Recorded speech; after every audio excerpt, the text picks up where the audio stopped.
Parenthood is a time of so much change for you and your baby. A little reliable information can go a long way towards making this new life a good life. I'm Jessica Rolfe, and this is My New Life, a Lovevery podcast. While the science aligns on what's healthy for a baby's brain development, when it comes to how to care for our babies, there's a seemingly endless supply of competing perspectives. Parents are swimming in advice on sleep, feeding, and parenting philosophies. In this season of the podcast, we aim to provide a variety of curated perspectives so you can make informed choices for your family. When my toddler was 22 months, I decided it was time for him to ditch diapers. I did the weekend blitz with rewards. For my first child, it was trinkets because I didn't want to reward him with food. But by the time I got to my third, I resorted to mini M&Ms. It worked out for us, but isn't necessarily a best practice. Today's guest, who doesn't believe in bribing children, has much to teach me. She says learning to use the toilet doesn't have to be a sprint to the finish. If you approach it more like a marathon, or at least a long meandering stroll through the park, it can take some of the pressure off. And removing some of the pressure tends to make the process a whole lot more enjoyable for the parent and the child. Nicole Kavanaugh is a Montessori parenting expert and the writer and mom behind the Kavanaugh Report. Hello, Nicole. Hello, thanks for having me. It's so great to get to know you a little bit. I wanted to just jump right in and ask you, how does Montessori toilet learning differ from the more traditional potty training? Right. So toilet learning is basically the equivalent to learning to walk or learning to talk for your child. It's just going to the bathroom. And it's something that our children know how to do. They've been going, pee and poop since they were born. But now we're just sort of changing how we're doing it. And instead of making it some sort of weekend thing or this 3-day fix or whatever, sort of traditional method where the parent decides this is the weekend, we're doing it, and we're going to reward you until you figure it out. We're going to take it really slow, just like you would when your child is learning to talk and to walk. We're going to see our children where they are at. We're going to meet them where they're at, and we're going to start to make this part of our routine as slowly or as quickly as our child is ready. And so it doesn't involve any sort of rewards. It doesn't involve punishments. It doesn't involve any sort of adult-led timetable or adult-led pressures. The only sort of role of the adult is to prepare the environment for toileting and give our children those opportunities to go. And if they should take them, great. And if not, we're okay with that too. And so it's sort of a slower, more child-led process than traditional toilet training or potty training situation that we're all pretty familiar with. And then how early did you start this process with your kids? So in Montessori, the sort of typical adage is between 12 and 18 months.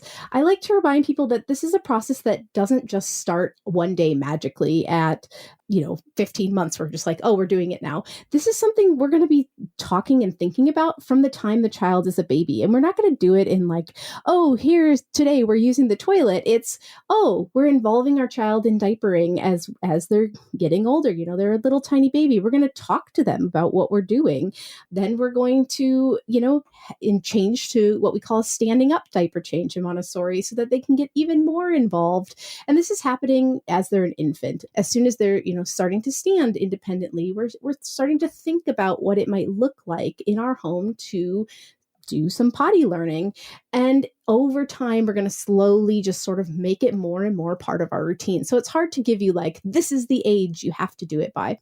You ditch the diapers and you do maybe a diaper during nap and at bedtime. And then you're kind of doing this more gradual learning. Like, how does this work? Are there Lots of accidents? Like, paint the picture for me a little bit. Sure. Yeah. We call them misses instead of accidents, because this is all about shifting our own expectation too. So instead, it's not an accident; it's just a miss. We didn't get there this time, but that doesn't mean anything bad happened, right? So that's a good little language piece to keep in mind. But in reality, there is a lot of pee on the floor.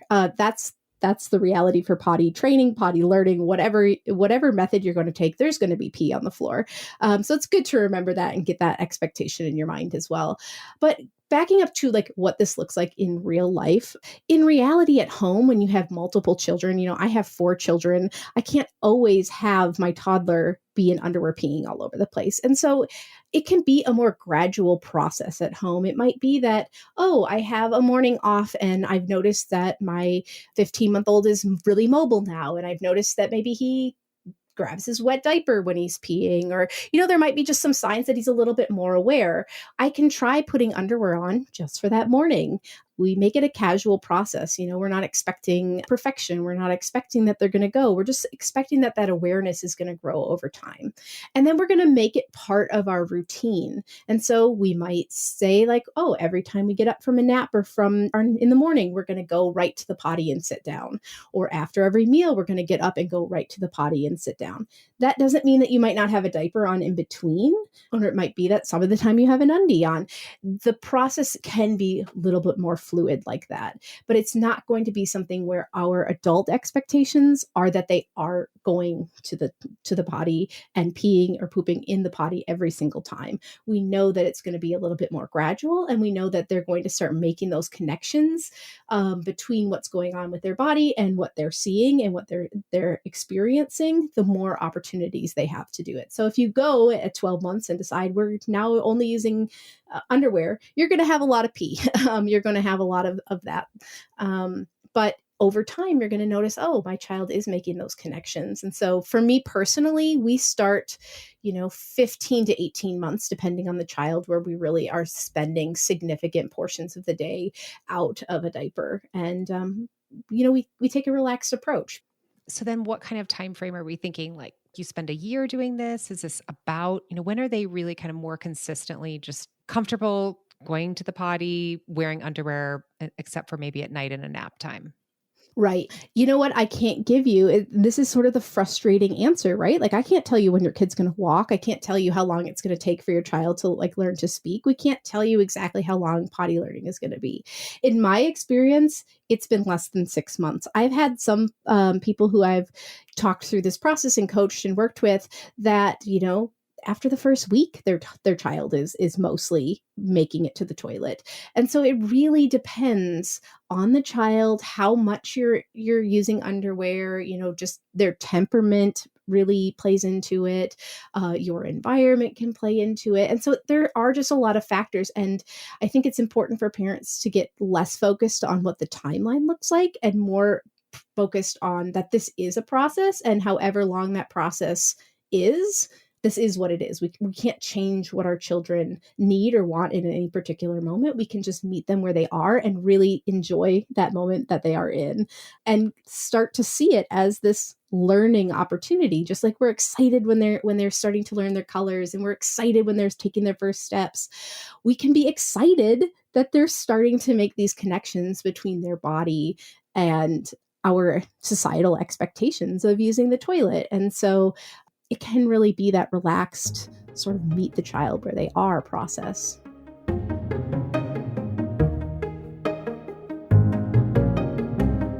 For potty learning to really work, you have to get your child on board. The Potty Learning Course Pack has everything you need to make this experience positive for you and your child. We give your child their own books and tools so they can tap into that powerful, intrinsic motivation. Pair that with a realistic plan, expert guidance, insight from Lovevery families, and a printed parent guide to get everyone on the same page, and you'll be set up for success. Whether you're planning ahead, you've had some stops and starts, or you're in the middle of it, visit lovevery.com today to start the Potty Learning Course Pack and see all the course packs we offer. And And I think you're getting to this with your answer that you just gave us, but I'd love to hear a little bit more about the downsides of a more kind of focused approach. You lift up all the rugs, you do a weekend where don't go anywhere. You might use bribes and rewards versus this slower potty learning. Can you talk to me about the Mhm. pros and cons or the benefits of this approach that you're describing and the cons of doing it in a more focused, with bribes and rewards?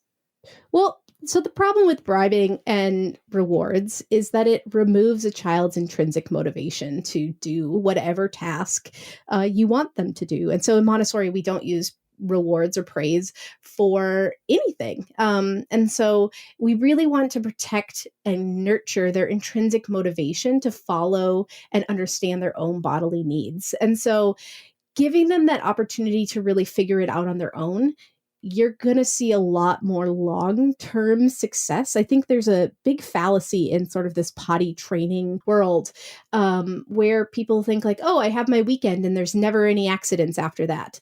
That's not true.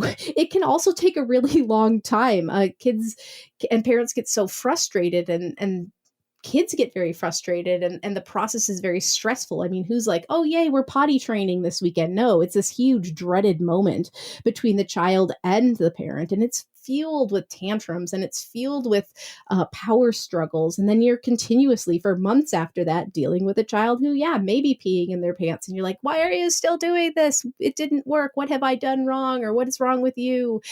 That blame and that guilt and that frustration all come back to you and your child, when really they just might need a little more time. And if we're giving them those opportunities to know their body, really take control over the situation from the beginning, we're going to see a lot more long-term independence, and we're going to see a much more confident child, a child that is happier in this process, a child that isn't having a huge giant tantrum every single time that they need to use the toilet. And it's just a little bit less stressful. It doesn't have to be this big dreaded thing.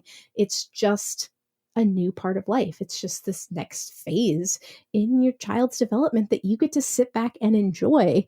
And I know that sounds sort of unreal, right? It sounds a little bit like that can't be. But you really can if we switch our own expectations to there's going to be some pee on the floor, there's going to be some poop on the floor.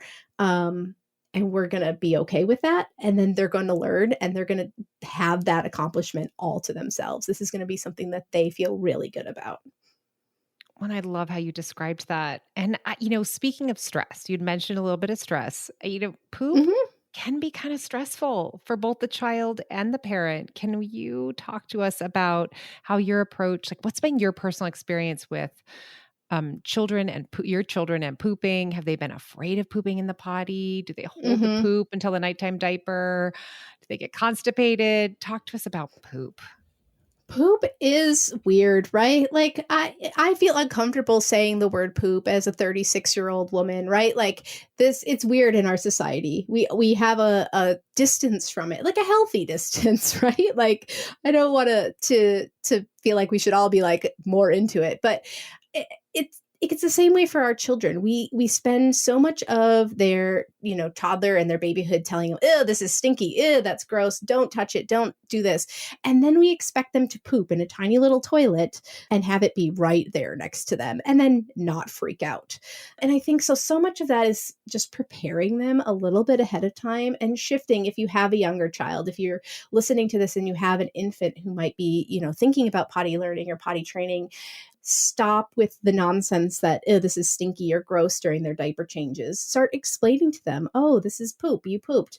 Involve them in that process. I love using books. Everyone Poops by Taro Gomi is one of my favorites. And just talking about this is something that happens to all of us, and just sort of taking the mystery and the grossness as much as possible out of the poop. If you have animals, if you have a dog or any sort of pet, I guess it would work. Go and talk about their poop, or go to a dog park and talk about their poop. get more comfortable talking about and being around poop in your everyday life situation. Another thing that I always tell parents that they should do is model going to the bathroom with our children. We think about all the things and the ways that we model for our kids every day. That's how they learn to talk because we're talking around them. That's how they're learning to walk because we're walking around them. That's how they learn, names of things because we're telling them. They learn how to drink from a cup because they watch us. They need to watch us go to the bathroom too. And so that can feel a little bit weird and uncomfortable if you're not sort of used to that idea. But if you have a child who's afraid, particularly for children who are afraid, show them that you do it too and show them, hey, I poop, here's my poop, and be really cool about it. Just make that sort of that slow process and that slow introduction to being around your bodily functions. Something that can help if you're finding a child that's like significantly afraid of pooping is ditch the little tiny potty where they're like very close to the poop. If you adapt your larger toilet, maybe with a seat reducer, they make some great like little stairs up to the toilet. Using something like that where they're not like really close to the poop after they've gone can also be a help for children. That's such a great tip. And you had mentioned this environment. Can you tell us anything more about what this Montessori potty learning environment looks like? Sure. So we want to create an environment where your child can access the toilet independently, but not just the toilet. We also want them to access things like their underwear or, rags to help clean up because cleaning up and dealing with those misses and being involved in those misses is another way that we're going to give our child agency and control in that situation. And so, it's just a simple area. It doesn't have to be like you create like a whole new environment for your child. It's putting a little potty at their level where they actually are during the day, having a little basket with some underwear or some cloths to clean up or a small spray bottle can also be really helpful. And then somewhere to put the dirty laundry, a bucket or a laundry basket, whatever feels right in your space, so that your child can, remove their underwear and put it into the dirty basket and then grab a clean pair if they need to. We want to make this process as independent as possible. That doesn't mean our children will always be independent. It means they have the opportunity to be independent. And I wanted to ask a little bit about cloth diapers. What is your Mhm. opinion on cloth diapers, and do they play a role in this potty learning? Yes, they can. So there are people in the Montessori community who are convinced that cloth diapers are an important first step in helping our children understand when they're wet and when they're dirty. I am not personally one of those people. I have used disposables with all four of my kids, and I don't really think it makes that big of a difference. If families want to use cloth diapers or are currently using cloth diapers, I think that's awesome. I think it does probably allow them to feel a little more wetness. I just am not completely sold on this idea that you have to switch to cloth diapers before moving into, underwear or something like that. I think you can be a little more flexible and you don't need to change up your routine with diapering as you switch into potty learning. And you have some great tips and recommendations on your website for pottying in public and pottying, travel potty. Can you tell us a little bit about what you recommend for pottying in public? Toileting in public is a completely different experience than, toileting in your little potty at home. And so it can be a really overwhelming experience if you're a small little child and you're moving into needing to go to the bathroom because we've all been there where we have our child out at Target and we're like, "Oh man, they really got to go." And then we have to go to these giant toilets where there's like 12 of them in there and it's really loud and they're automatic flushers and then our kid has a meltdown and pees their pants and it's a huge deal, right? Like this is a thing that can happen. What I recommend is instead of waiting to introduce the public toilets to your child when you're actually in underwear, actually trying to not pee your pants, go into the toilet as part of your trips when things are relaxed. Go in there when there is no pressure. Hey, this is the bathroom at Target. Look at, they have a bunch of toilets. That's different than our house. Look at, here are the sinks. We can make our water go without touching anything. Oh, the toilet sounds like that. And just getting them acclimated to sort of what it looks like to be in a public bathroom, can take some of that pressure and that fear away. They also do have great travel potty seats that you can just pop in your diaper bag, or even some are so small that they can fit in like a little backpack, and you could pop it on there, and that little seat reducer can help your child, sit on the toilet a little more comfortably. One sort of weird tip that works really well for my children and for some of the people that I've worked with is turning your children around on the toilet. So instead of having them face the way an adult would face, give them sort of the back of the toilet as what they can hold and touch. And I know it sounds weird, and especially right now, to like touch things in public, but it gives them a little bit of grounding and a little bit of stability and makes them just a little bit more relaxed to be able to go.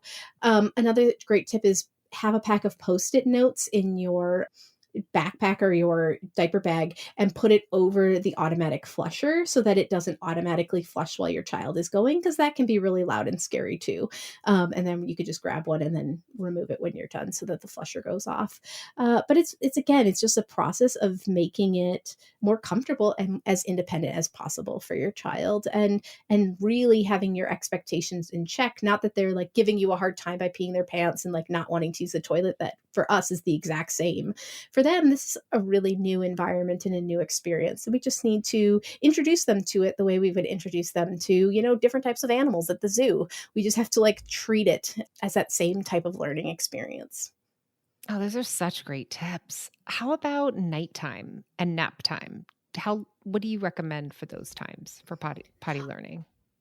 So night sleep and night urination is a completely different sort of system for children, which is something I was shocked to learn. I don't feel like anyone ever told me, like, guess what? They don't actually control urine production at nighttime. And so it's actually driven by a hormone. And if your body hasn't produced enough of that hormone yet, your child is going to have a very hard time staying dry overnight.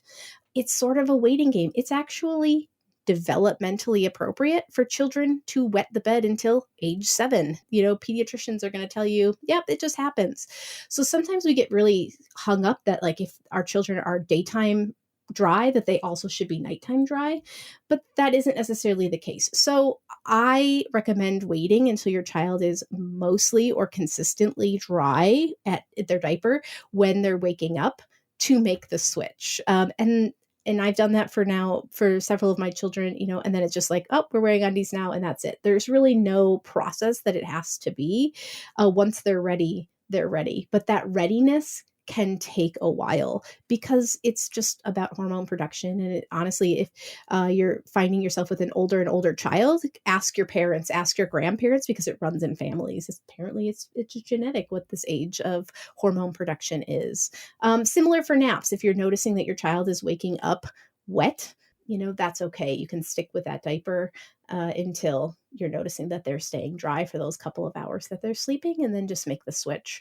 Some children will want to make the switch on their own, and then you can follow their lead as well. Nicole, this has been so great. I wanted to ask you if there's any final advice that you have for our listeners that we haven't covered today. I think that it's just important to realize with anything in parenting, but particularly with potty learning, the success really is going to depend on your expectations. And so going into this, just knowing, hey, this is a new learning opportunity. Take the pressure off yourself, take the pressure off your child, and just see how it goes. And people are sometimes really like, oh, they're going to pee all over everything. They're going to poop all over everything. And challenge that idea. It's not as bad as you think it is. And so we have in our society this idea that it's just going to be a nightmare. And if we just flip our own expectations and take a more relaxed approach and a more child-led approach, it really can be something that you can just allow your child to have in their control and make it a much more peaceful process. But that's going to depend not on your child's behavior, but on your own reaction to the situation. And so as much as possible, keep that calm for yourself and know that this is a process, know that they're making connections, know that that awareness is going to grow over time, and just sit back and watch the beauty of that unfold. Oh, Nicole, this has been so great having you. Thank you so much. Thank you for having me. This has been really fun. Learn more about Nicole's Montessori approach to toilet learning on the Kavanaugh Report at theKavanaughReport.com. You've been listening to My New Life. If you think this episode might be helpful to a fellow parent, please share. And if you'd like to learn more about the topics discussed in today's show, head over to lovevery.com. That's LOVEVERY.com. I'm Jessica Rolfe. Thanks for listening.